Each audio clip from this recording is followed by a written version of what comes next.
UALEER 2022 regresa a la presencialidad. Del 16 al 20 de marzo, los pasillos del Colegio Civil, Centro Cultural Universitario, serán testigos, una vez más, del encuentro entre los libros y sus lectores. Con el Colegio Nacional como invitado de honor, la agenda incluye más de 70 actividades con la presencia de personalidades de la literatura y la academia como Sofía de la Mora, Luis Fernando Lara, Susana Lizano, Juan Villoro, Alejandro Palomas, Leonardo López Luján, Hernán Lara Zavala, Beatriz Espejo, Jasmina Barrera, Alberto Ruiz Sánchez, Silvia Cherem, Benito Taibo, Janet L. Clarion, Celia del Palacio, Imanol Canellada, Cecilia Udave, Florentino Solano. Consulta la programación completa en ualeer.uanl.mx. En su 12ª edición, UALEER comparte y vive los libros por el saber.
UALEER 2022 regresa a la presencialidad.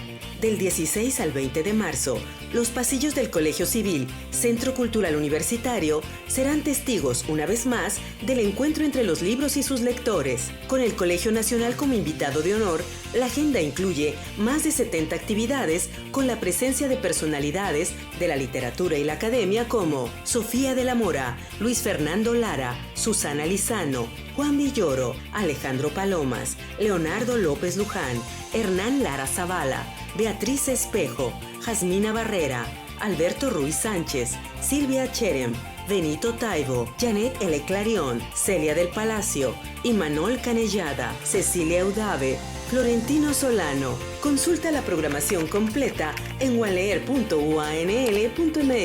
En su 12ª edición, UALEER comparte y vive los libros por el saber.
UANLEER 2022 regresa a la presencialidad.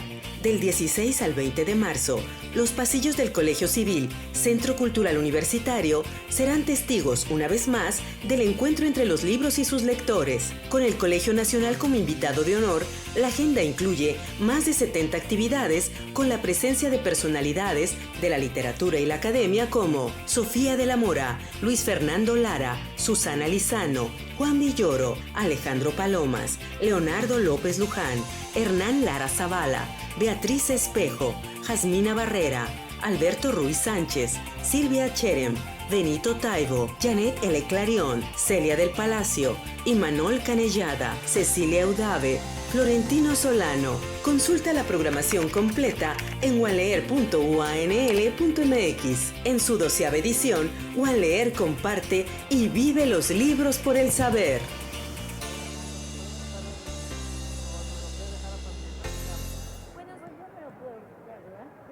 Buenos días.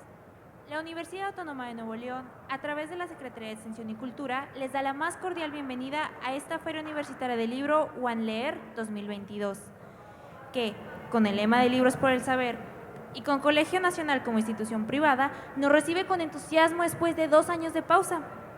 Les recordamos mantener las medidas de sana distancia, así como el uso de cubrebocas que resguarda el área de nariz, boca y barbilla. En esta ocasión, en Patio Sur de Colegio Civil, Centro Cultural Universitario, tenemos el gusto de presentar el libro Entre Vírgenes y Hetairas, Amor, Vida y Poesía de Ramón López Velarde, de la autora Beatriz Espejo, editado por la Dirección General de Publicaciones y Fomento Editorial UNAM. Compartiendo sus reflexiones, nos acompaña la escritora Paola Velasco, directora editorial del programa cultural Tierra Adentro, el escritor Antonio Ramos Revillas, director de la editorial universitaria de la UANL, y la autora Beatriz Espejo, para quienes les pedimos un fuerte aplauso.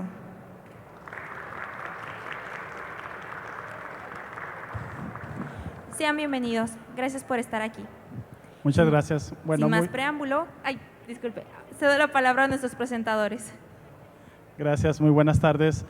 Es un gusto que nos acompañen este jueves para esta presentación del libro Entre Vírgenes y Hetairas de la maestra Beatriz Espejo, libro publicado por supuesto por la Dirección de Publicaciones y Fomento de la Universidad Nacional Autónoma de México, así que le doy la bienvenida, maestra Beatriz.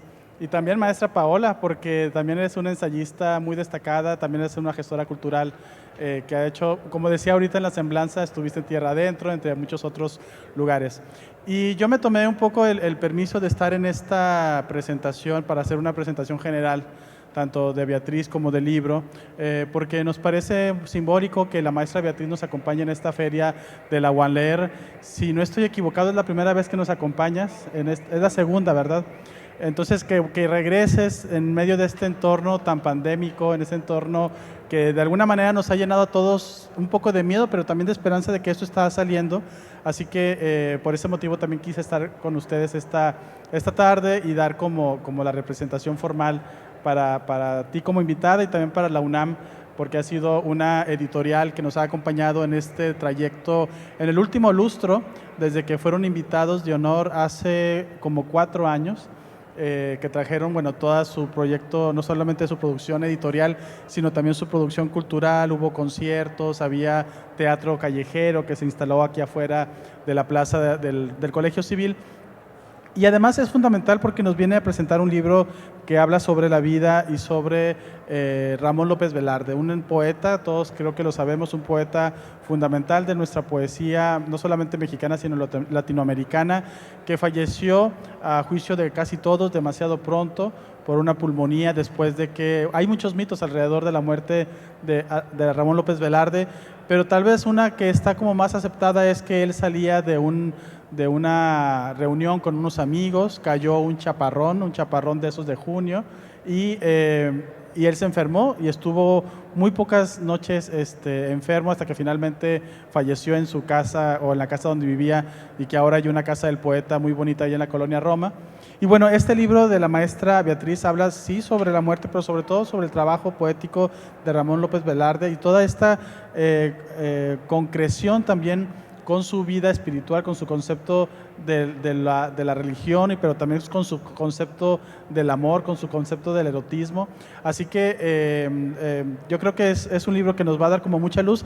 Además, fíjense que yo en cuanto me enteré que venías y que empecé a ver el libro, me dio como un poco también como de nostalgia, porque Ramón López Velarde fue, bueno, además de cercano a Madero, además de un gran poeta, además de un colaborador de varias instituciones mexicanas, de revistas de la Secretaría de Educación Pública, él fue juez de paz, y fue juez de paz en un pueblo que se llama Venado, que está en la Huasteca Potosina, y bueno, como todos sabemos, San Luis Potosí tiene una parte de la cultura potosina está en Nuevo León por las grandes migraciones que ha habido para acá, pero ahondando un poco más en la vida de Ramón López Velarde, resultó que, bueno, este pueblo es el pueblo donde vive mi familia, y a él le gustaba caminar por unos canales de agua que hay en Venado, y pronto, no tardé en descubrir que eran unos canales que estaban afuera, a un lado de los terrenos de mi familia, así que de pronto somos espacio, somos tiempo, ¿no? Y a veces este sitio o este momento en el cual nos encadenamos en el espacio con otras personas que han estado antes que nosotros, de alguna manera dices, bueno, pues todos somos parte del mismo viaje, somos parte del mismo cuadro y de la misma historia. Así que, bueno, pues voy a agradecer de nuevo que nos acompañes. Además, me da mucho gusto que veo aquí estudiantes de nuestra Facultad de Filosofía y Letras, así que también escritores que, bueno, que seguro pues saben quién eres, así que pues bienvenida. Muchísimas gracias, Toño. Gracias, Beatriz. Gracias a todas, a todos ustedes por acompañarnos en esta mesa, por recibir a la Universidad Nacional Autónoma de México, no solamente en estos espacios de diálogo, de conversación, sino también con nuestra oferta editorial que está aquí arribita. Ahí podrán encontrar este libro, Entre Vírgenes y Hetairas, de Beatriz Espejo, que estamos hoy presentando con ustedes y pues lanzando a la conversación colectiva. Como bien dice Toño Ramos, la doctora Beatriz Espejo, nuestra queridísima amiga, narradora, investigadora Beatriz Espejo, prácticamente no necesitaría presentación. Aún así, estoy segura también que ustedes tienen dentro de sus estudios de literatura, dentro de nuestras lecturas incluso, la conciencia de que estamos ante una de nuestras escritoras más relevantes, una de nuestras narradoras más relevantes. Y eso que decía Toño de tejer estos vínculos con el pasado, ¿no? De pronto encontrar que hay una zona geográfica, una historia personal de vida que a él lo vincula con López Velarde. Igualmente sentir ese vínculo con Beatriz Espejo, entre ustedes, entre nosotros con ella.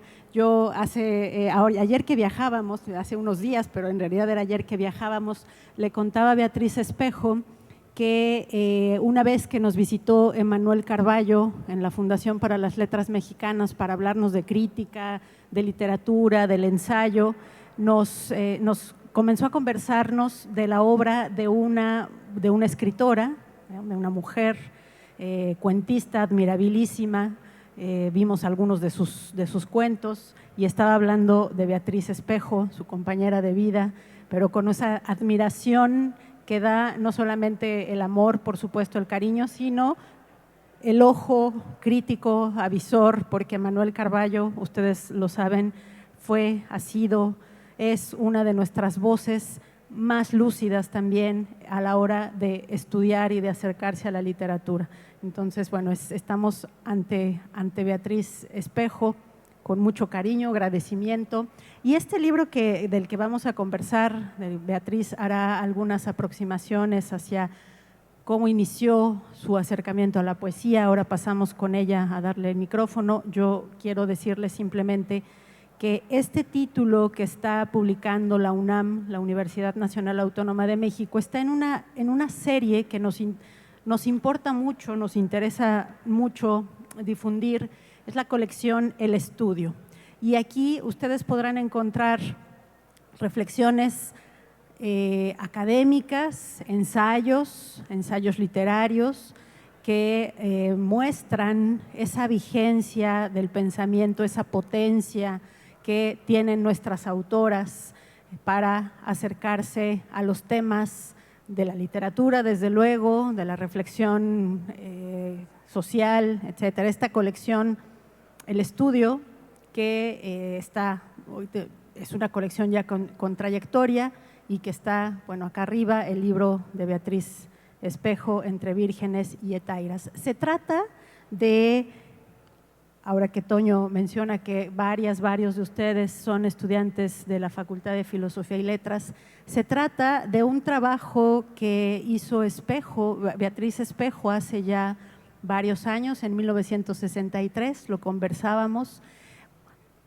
una tesis, la tesis de maestría, con la que obtuvo el grado de maestría, y que ahora aparece pues ya convertido en un libro de difusión, de divulgación, con el extraordinario rigor académico que caracteriza su labor en la universidad. Ella misma ahora revisando este libro se asombra de la bibliografía que logró conjuntar y que nos deja ver pues ese trabajo amoroso, profesional, lleno de curiosidad, que creo que es una de las cuestiones principales que todo investigador debe tener, esa curiosidad por el conocimiento y el amor, por supuesto, por un autor, por su obra, por el interés de profundizar y de comunicar al resto. Como decía Toño Ramos, este es un libro en el que Beatriz nos acerca, y ya conversaremos con ella al respecto, nos acerca a esta figura oscilante de López Velarde entre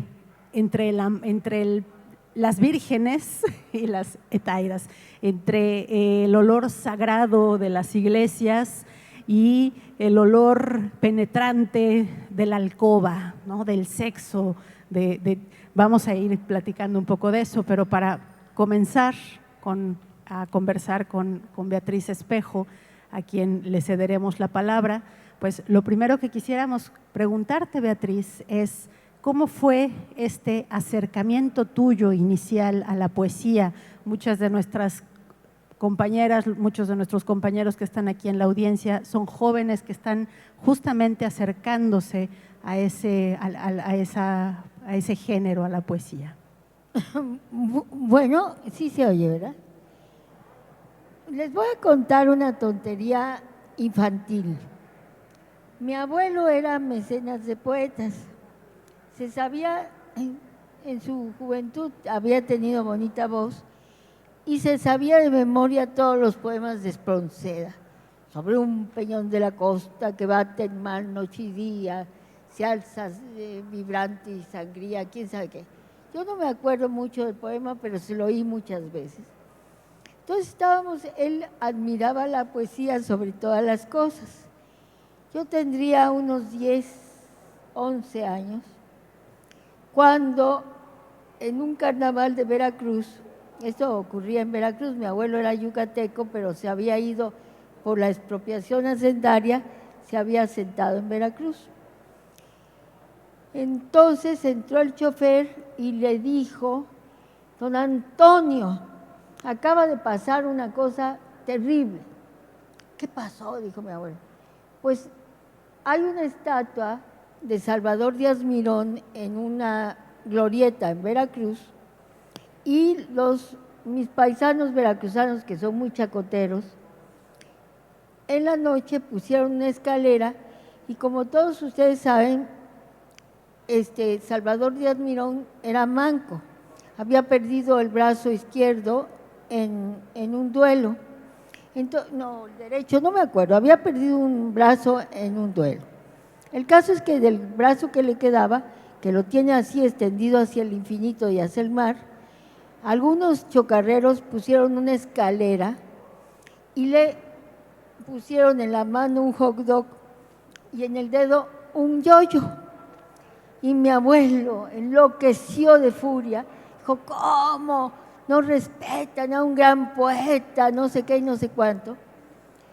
Y yo lo oí, había empezado, fue una lectora precoz desde muy chica, pero claro, Díaz Mirón era uno de los admirados en mi casa había una pequeña biblioteca, había sus libros.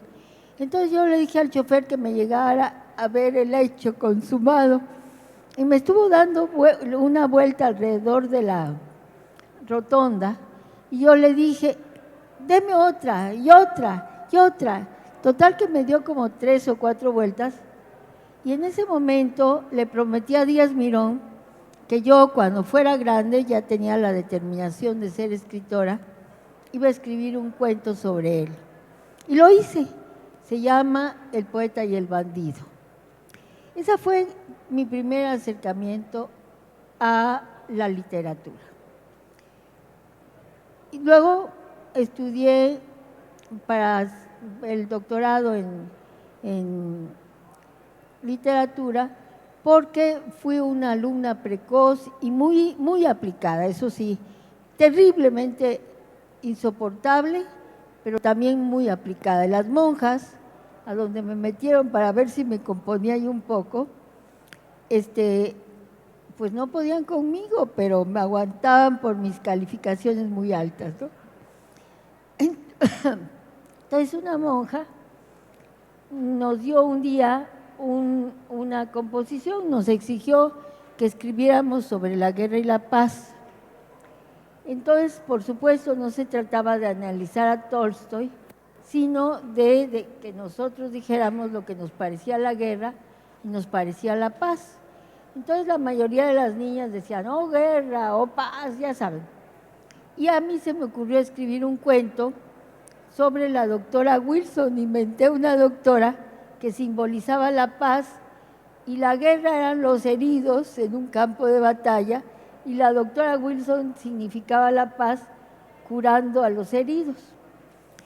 No les quiero contar el horror que aquel causó porque fue una estrepitosa carcajada, todo el mundo se burlaba de mí, me tiraban guisazos, yo impertérrita continué hasta el final y la monja, que era muy inteligente, que por cierto era la directora de la escuela, fue la única que no se rió. Y al terminar me dijo, ¿sabes qué, Beatriz? Ya que había salido todo el mundo de burlarse del salón, me dijo, tú debes estudiar para doctora en letras. Doctora en letras, madre, se puede ser doctora. Yo, fíjense, era tan torpe, tenía 12 años, que creía que los doctores eran nada más los médicos, ¿no? No, dice, yo voy a San Cosme y estoy estudiando para ser doctora en letras. Voy por las tardes con la madre de Elmira, nunca se me olvidará esos nombres, y voy a ser doctora en letras. Entonces yo decidí que el consejo de la monja era muy bueno, y cuando mis papás estaban en Nueva York de paseo, y al regresar, le dije a mi papá, era ya saben, una sociedad patriarcal, aunque mi padre era una delicia absoluta, pero era una sociedad patriarcal, mi padre también era yucateco, y le dije, oye papá, yo ya sé lo que voy a estudiar. ¿Qué vas a estudiar? Voy a ser doctora en letras. Y mi papá se quedó así sumamente sorprendido y me dijo, ah, caray, ¿ya sabes en lo que te vas a meter? Sí, ya sé. No tenía la menor idea, pero desde ese día empecé a estudiar literatura. A estudiar literatura porque tuve la suerte de enfrentar a un hombre inteligente que en lugar de coartar mi libertad, me empezó a regalar libros. Y le contaba yo a Paola que hasta la fecha yo escribo, no crean que con el teléfono en la mano, como a lo mejor hacen ustedes, sino con el diccionario de la Real Academia y otro diccionario de antónimos y sinónimos juntos. Y ese diccionario, el de antónimos y sinónimos, me lo regaló mi papá. Y claro, llegó el momento que ya estaba todo desencuadernado y lo mandé a encuadernar porque no me quise desprender de él y lo sigo utilizando.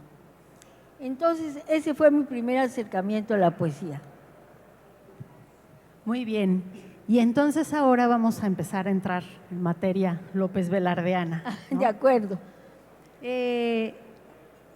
Fíjate, bueno, a mí me asombró un poco, no asombro en mal sentido, sino al contrario, me gustó, pues, pero me asombró que este libro de Entre Vírgenes y Hetairas lo inicies citando o remitiéndonos a don Alfonso Reyes.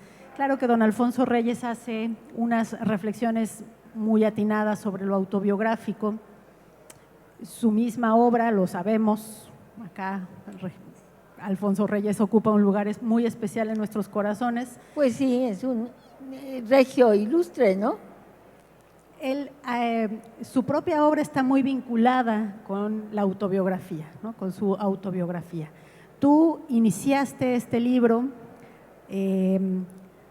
haciendo un repaso por la vida de López Velarde, pero más allá de eso, pues adentrándote en cómo ese repaso biográfico también impacta, influye en la obra total del poeta jerezano. Decía yo, bueno, esto de las reflexiones, decía que me pareció curioso porque pusiste aquí juntos a dos autores que en realidad no se llevaban nada bien. No, se detestaban. Dos autores Sí. que mutuamente se denostaron la obra del uno del otro. Sí, Reyes escribe un texto que se llama Los poetas pepitos, dedicado a López Velarde, que terminan diciendo ¡qué asco!, ¿no? Y López Velarde no llegó a tanto, pero cada que pudo dijo que la poesía de Reyes era muy fría, no le gustaba. O sea, Reyes no aceptaba, según yo no lo llegué a conocer, desdichadamente, pero según sé, además de que era muy tentón con las muchachas, era una gente que no aceptaba la crítica. En eso se parecía un poco a Octavio Paz también, ¿no? Bueno, pero decía aquí que eso es interesantísimo y me gustó el gesto porque hasta algo de ironía más allá de las peleas de aquel momento, o sea, tú los haces reunirse al inicio en una reflexión tuya. Sí, porque lo importante no es tanto esos pleitos tontos, lo importante es la calidad de la obra. Para los que estudian literatura o quieran escribir, recuerden este pequeño consejo. No importa ni la publicidad, ni ganar dinero en especial, que siempre acaba ganando dinero con su obra o con su trayectoria, pero lo que importa es la calidad de la obra. Yo por eso me hago poca publicidad. Me interesa más escribir textos que quizá se preserven en el tiempo, quizá, porque ni siquiera tiene uno esa certeza, ¿verdad? Uno de los cuentos que yo he escrito que me gustan es precisamente el del poeta y el bandido. Es un cuento interesante. Y bueno, pues escogí a López Velarde y a Reyes, porque lo que dice Reyes es muy inteligente, que lo que importa es que el escritor siempre acude a su autobiografía y la transforma, ¿no? Y que es muy difícil seguirle exactamente los pasos en un ensayo autobiográfico. Ahora, López Velarde es profundamente autobiográfico en lo que escribe. Justamente, digo, acá lo importante es eso, esa propuesta que tú haces de señalarnos que el conjunto de la obra López Velardiana constituye eso, ¿no? Una biografía entrañable, pero bueno, es el trasfondo de la calidad y este sincerismo literario del que se ha hablado, que en buena medida, no sé si también coincidas, Beatriz, pero ese sincerismo literario en la obra de López Velarde también lo ha hecho perdurar. Nos está hablando un poeta desde su honestidad de la vida, desde su honestidad como persona, desde sus preocupaciones, desde luego sus dudas, esta dualidad permanente en López Velarde, pero vemos a ese ser humano, a ese poeta que nos habla, nos interpela desde la sinceridad de su voz poética.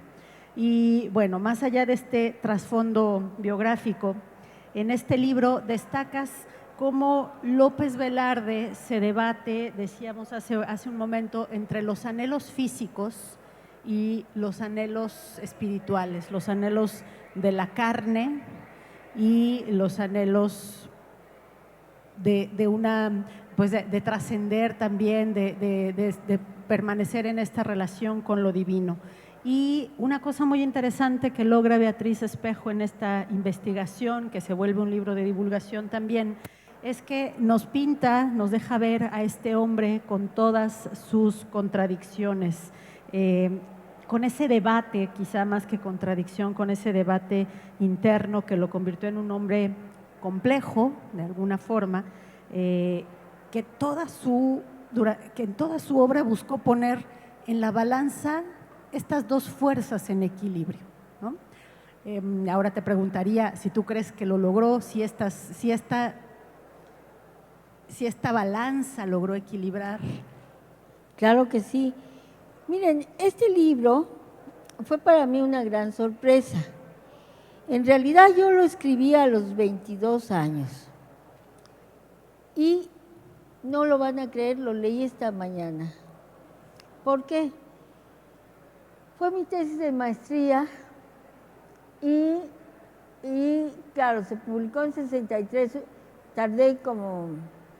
me recibí muy pronto de maestra, no era una niña, pero sí me recibí muy pronto, por una cosa muy especial.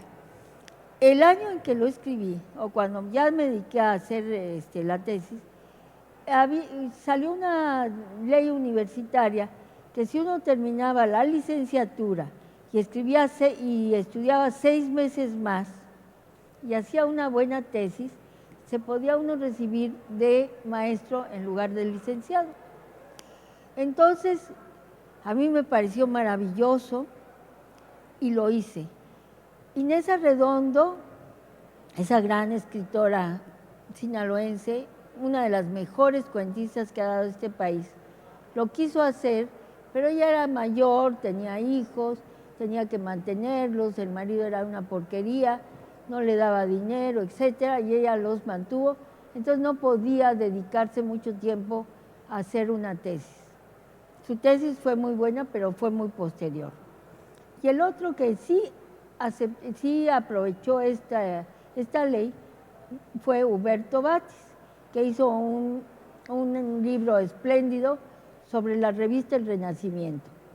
Entonces yo me recibí muy joven y cuando hice la tesis, había yo tenido ya contacto, fue una de las cosas que le contaba a Paola, que una de las suertes de mi vida fue haber conocido a Juan José Arriola, que según me dicen ahora las feministas beligerantes, dicen que no se le debe leer que porque violó a Elena Poniatowska. Yo no lo creo, pero bueno, quién sabe. No lo creo, francamente, me resisto a creerlo. Yo conocí a Juan José un día en que iba a salir, me estoy yendo por lo anecdótico, pero para no aburrirlos. Iba yo a salir con un muchacho que era muy del agrado de mi familia, que se llamaba Pepe Pinto, y que era igualito a un actor, Hamilton, que así elegantísimo, riquísimo, y estudiaba psicología, y que hoy día es un famoso coleccionista de arte. Entonces me había invitado a ver La cantante calva de Ionesco, y en mi casa, en contra de todo lo previsto, me dieron permiso de ir con él. Yo creo que en el fondo dijeron, ay, ojalá lo pesque de marido, vayan ustedes a saber qué pensar. El caso es que este hombre quedó en buscarme en la facultad, tenía los boletos en la bolsa, y cuando me recogió, veníamos saliendo por el pasillo de la facultad, cuando vi un letrerito que decía Juan José Arriola dará una conferencia sobre Luis de Góngora y Argote. Yo estaba en primer año de la facultad, tenía 17 años, y dije, ¿sabes qué, Pepe? No quiero ir a ver a la cantante Calva, quiero ir a Juan José. Pero ¿cómo? Me decía el otro, que estaba acostumbrado a que todas las niñas se le cayeran al suelo. Yo quiero ir a ver a Juan José. Pero mira los boletos, yo quiero ir a ver a Juan José, si quieres vete tú. No te acompaño, porque era bastante caballeroso y sigue siéndolo. Entonces nos metimos a ver a Juan José. En una tarima como esta, era un individuo pálido, con un perfil renacentista, con el pelo rizado, que se jalaba a cada rato, que abría las manos cadavéricas y que hablaba de poesía gongorina y se paseaba de un lado a otro. Y yo era muy joven para entender todas las, digamos, las metáforas gongorinas y todo esto. Entonces, sin embargo, yo me acuerdo que estaba sentado. Esto era en un auditorio de la facultad que se llamaba Simón Bolívar, y estaba lleno. Con trabajos encontramos 2 sillas. Y todos los muchachos tenían la cara de admiración de oír hablar a aquel genio. Tenía un genio verbal extraordinario. Entonces, yo me acuerdo que entendía la mitad de lo que decía, pero dije, este es el maestro que yo he buscado toda mi vida. Este es. Me acuerdo que como Juan José era muy folclórico, lo sacaron en hombros los muchachos, después de un fuerte aplauso, lo sacaron en hombros como los toreros, cuando hacen una diestra faena, y yo logré abrirme paso y decirle, maestro, ¿puedo ir a sus clases que da usted en el Centro Mexicano de Escritores? No como becaria, sino los daba abierto al público. Me dijo, sí, la única condición es que lleve usted un texto. Yo le llevé una obrita que había escrito que se llama La luna en el charco, que José Emilio Pacheco y Carlos Monsiváis habían publicado en una revista Estaciones, y yo creí que era buena. Entonces, en la voz de Juan José, que era un consumado actor, que había estudiado en Francia y que tenía una voz bellísima, la leyó, yo estaba sorprendida, ¡ay, qué talentosa soy! Y les preguntaron a los muchachos, todos dijeron, es muy bonita. Y Juan José dijo, es muy mala, por esto y por esto. Entonces, ese es otro consejo. Fíjense que no me amilané, sino que dije, tiene razón, él sabe. Entonces me fui a una fábrica que tenía mi papá en Ciudad Victoria, que se llamaba la Victoria Textil.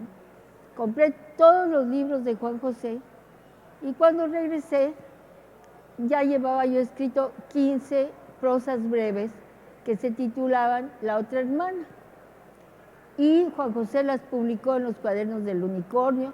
Me acuerdo que cuando las leyó se levantó y me dijo, permítame estrechar su mano, porque les digo que era muy polifacético.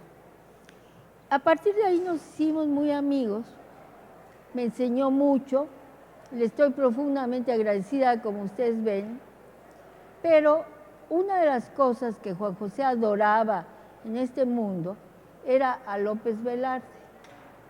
Entonces llegué a López Velarde por Juan José, que por cierto cuando Juan José escribió un libro sobre López Velarde, acabó no publicándolo porque era muy malo.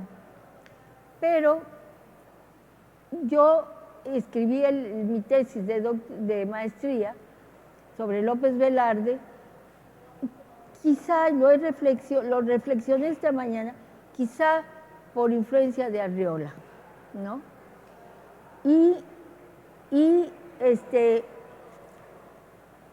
Yo inventé precisamente la cosa de la balanza. De un lado estaban el amor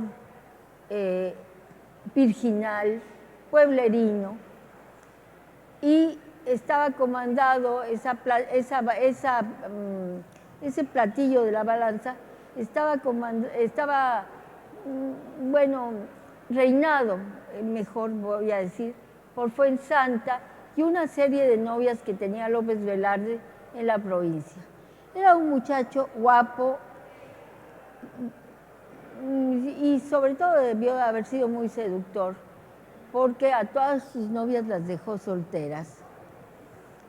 Creo que una de ellas se casó, pero todas las demás se quedaron a vestir santos, que él, ¿cómo les diré? Él a las solteronas les tenía una gran piedad, pero por su fortuna ya hoy no existen solteronas, esa es una de las cosas lindas. Las mujeres nos podemos ganar el pan y podemos destacar en cualquier actividad. Pero mi tesis tiene como chiste el que también logra plantear una época, ¿no?, que está trascendida.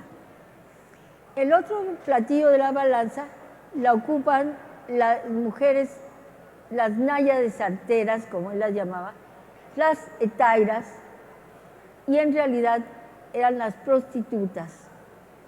Y la primera parte de la balanza es la provincia, la segunda parte es la ciudad. Entonces Octavio Paz dice que López Velarde no es que haya inventado la provincia y la ciudad, sino que conjunta ambas, y yo estoy de acuerdo con ella. Ahora, lo que es cierto es que López Velarde acudía constantemente en la ciudad a una zona que estaba detrás del Palacio Nacional a visitar prostitutas. Y luego vuelvo a esto porque esto es lo que quiero decir de novedoso que no está en la tesis. Y Artemio de Vallarispe contaba que cuando se encontraba a López Velarde y sabía dónde se iba a dirigir, le empezaba a hablar de otras cosas para que se olvidara en ese momento del entusiasmo que sentía por acostarse con alguna amiga que saltaba del baño al lecho, como dicen algunos de sus poemas, y que ya se le pasaba el ardor y que empezaban a hablar de poesía y se iban platicando por ahí, ¿no? Entonces, el fiel de la balanza era la muerte. López Velarde desde chico tuvo la certidumbre de que se iba a morir joven. ¿Qué cosa lo llevó a esto? Primero, la muerte de su hermanita de año y medio. Segundo, hay una carta de él que no aproveché lo suficiente, pues porque era muy chica todavía cuando escribí este libro, y le pone la carta a su papá y le dice: fíjate, papá, y se hablaba de usted con sus padres, fíjese, papá, que tuve un sueño premonitorio muy raro, ya sabe usted cómo soy, pero en estos días soñé que alguien de mi familia muy cercano se iba a morir. El papá lo trató de consolar, pero el que se murió fue él. O sea, quizá por estas dos vivencias, López Velarde siempre tuvo ese fiel de la balanza que fue la muerte y que yo exploté en la tesis. Toño. Sí, gracias.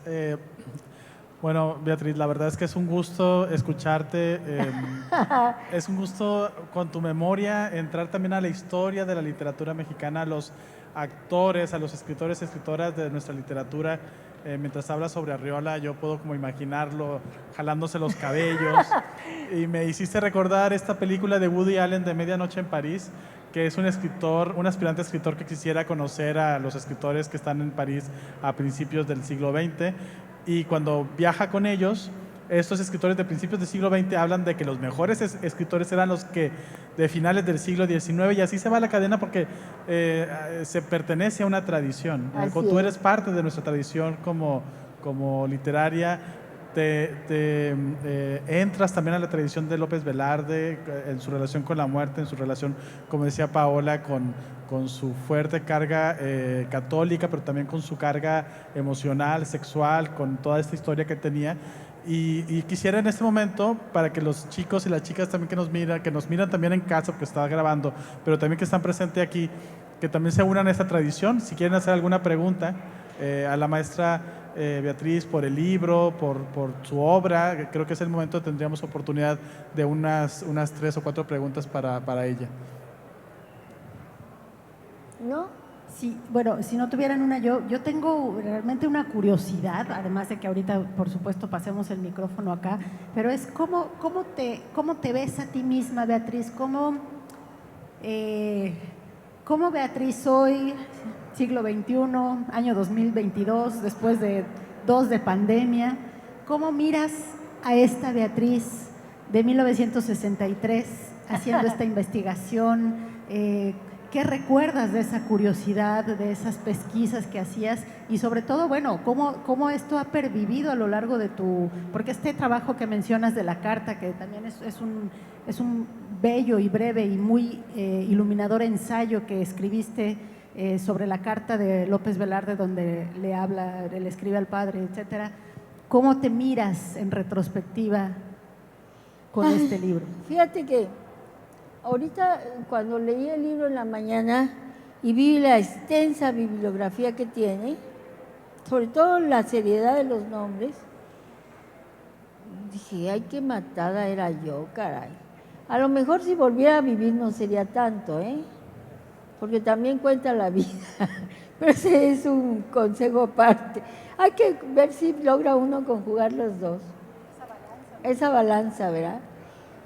Ay, fíjense que cuando yo era chica, era muy inocente. Estaba yo en una época en que, por ejemplo, cuando hubo ese escándalo entre Clinton y la Lewinsky, fíjense que mi mamá me habló por teléfono y me dijo, oye, mija, ¿se trata del amor por teléfono?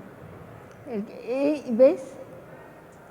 Entonces no supe qué contestarle. Dije, ¿cómo mi mamá me pregunta eso? Me da pena, ¿verdad? Y entonces no supe. Esa era la manera como te enseñaban en ese tiempo, ¿no? Sumamente. Entonces, hay 4 prosas. López Velarde no gustaba de las confesiones. Era muy poco dado a hablar de sí mismo. Tal vez le interesaba más hablar de poesía, de documentarse, etcétera, etcétera. Pero hay 4 prosas en donde sí se confiesa. Una de ellas se llama José de Arimatea, donde habla del coitus interruptus. Por supuesto, cuando yo le hice la tesis no tenía la menor idea de lo que eso significaba. Entonces no lo pude explotar. Ahora me doy cuenta de que esa es una falla. La segunda prosa de las que quiero hablar se llama Eva. Ahí habla de las prostitutas. La tercera prosa se llama Obra Maestra. Ahí habla de su horror a tener hijos. Y la cuarta, que se me escapa ahorita. ¿La flor punitiva? La flor punitiva, esa es la más importante. La flor punitiva habla sencillamente de que está ya agobiado por un mal venéreo. Dice, habla de la gota categórica que cae del miembro viril. ¿Qué significaba esto? Cuando lo leí no supe. Ahora me doy cuenta de que seguramente era una enfermedad venérea y grave. Tenía 33 años cuando murió, pero ¿qué hombre de 33 años escribe un poema que dice, Señor, Dios mío, no vayas a deformar mi pobre cuerpo pasajero más que la espuma de la mar? O sea, está hablando ya de la putrefacción de la carne. Me contabas que tú quieres hablar de los últimos momentos de López Velarde y de alguna manera ya hablaste de ellos. Te completo la anécdota. Hay una anécdota de que López Velarde tenía unas manos muy bonitas y se las ponía sobre el pecho. Esta mano se la ponía sobre el pecho, la mano izquierda. Entonces, estando en una cantina, en la calle de Gante, estaba con unos amigos, entró, esto no crean que es invento, sino está atestiguado por muchos de sus amigos, y incluso José Luis Martínez en esa obra magnífica que hace sobre López Velarde, la menciona de pasada. Yo la pude haber explotado de una manera como narradora, ¿no? El caso es que estaba con la mano así, estaba departiendo con sus amigos, bebiendo en esa cantina, cuando entró una gitana y le dijo, déjame leerte la mano. Entonces él les tiró la mano y la gitana le dijo, tú amas mucho a las mujeres, pero las temes, vas a morir asfixiado. Entonces él quitó la mano horrorizado, porque como buen católico, practicante además, que había sido, retiró la mano asustada. Y a los pocos días, saliendo del teatro y de cenar, fue que iba mal abrigado, se le ocurrió caminar hacia su casa, le gustaba caminar, era la época en que caminaban los poetas juntos y hablaban de poesía, caminó del centro a la avenida, ¿cómo se llamaba? Álvaro Obregón. Álvaro Obregón es ahora, pero ahora el número es 71, pero... ¿Era la avenida Jalisco? La avenida Jalisco, Sí, número la Jalisco, 71. Y ahí pescó una bronconomonía, estaba muy atrasada la medicina y murió a los 2-3 días. Lo chistoso es que había pasado su cumpleaños, él pertenece a junio completamente, nació en junio y murió 4 días después de su cumpleaños, en el año de 1921. Ahora, se han hecho muchas recopilaciones de toda su obra, tanto en prosa como en verso. Fíjense que era tan buen prosista, quizá tan buen prosista como buen poeta, era magnífico. Sus prosas son excelentes.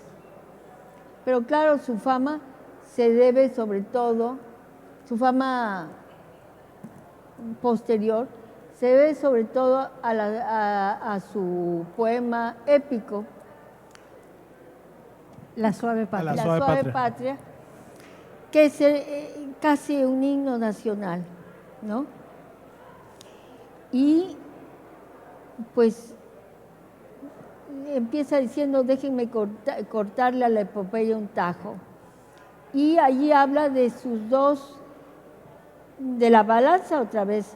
Dice, el niño Dios te escrituró un establo y los veneros de petróleo el diablo. Yo siempre he pensado que los poetas son capaces de ver, de permanecer con los ojos abiertos en la noche y adelantarse mucho tiempo a su época. Y realmente los veneros de petróleo son el diablo que están acabando con el planeta actualmente, ¿no? Entonces, pues sí, fíjate. Pero, ¿cuál es lo más maravilloso de López Velarde?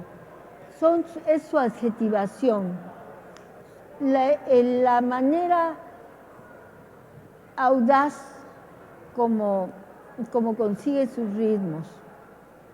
¿Ven? Y el que casi todos sus poemas son buenos.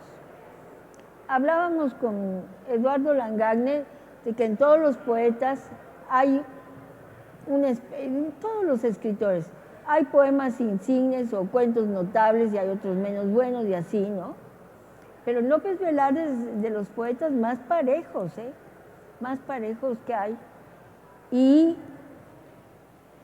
tiene metáforas maravillosas como cuando dice el relámpago verde de los loros para hablar de los cielos mexicanos, y el tren va por la vía como aguinaldo de juguetería.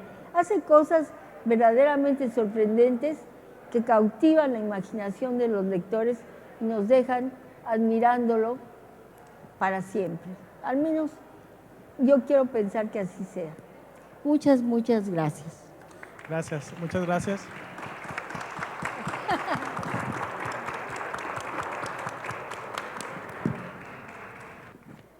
La Universidad Autónoma de Nuevo León agradece su presencia en este evento y los invita a continuar disfrutando las actividades de nuestra máxima fiesta literaria.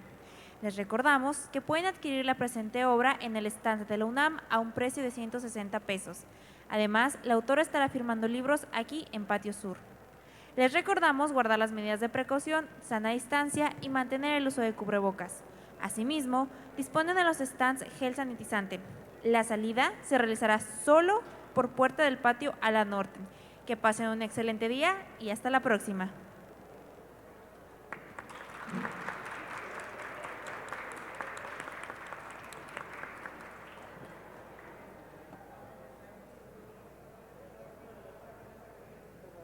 UANLEER 2022 regresa a la presencialidad. Del 16 al 20 de marzo, los pasillos del Colegio Civil, Centro Cultural Universitario, serán testigos, una vez más, del encuentro entre los libros y sus lectores. Con el Colegio Nacional como invitado de honor, la agenda incluye más de 70 actividades con la presencia de personalidades de la literatura y la academia como Sofía de la Mora, Luis Fernando Lara, Susana Lizano, Juan Villoro, Alejandro Palomas, Leonardo López Luján, Hernán Lara Zavala, Beatriz Espejo, Jasmina Barrera, Alberto Ruiz Sánchez, Silvia Cherem, Benito Taibo, Janet L. Clarion, Celia del Palacio, Imanol Canellada, Cecilia Udave, Florentino Solano. Consulta la programación completa en wanleer.uanl.mx. En su 12ª edición, UANLEER comparte y vive los libros por el saber.